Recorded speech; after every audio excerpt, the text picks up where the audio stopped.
প্রায় 4 মাস পর আগামী 5 মে দেশে ফিরতে পারেন বিএনপি চেয়ারপারসন বেগম খালেদা জিয়া।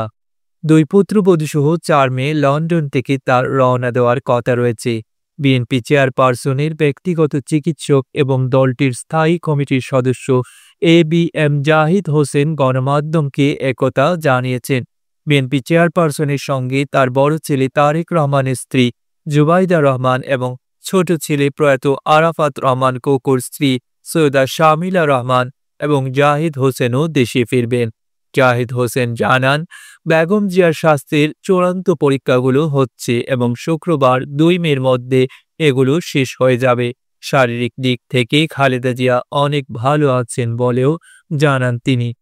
চলতি বছরের 7 জানুয়ারি লন্ডনের উদ্দেশ্যে দেশ ছেড়ে যান বিএনপি চেয়ারপারসন বেগম খালেদা জিয়া।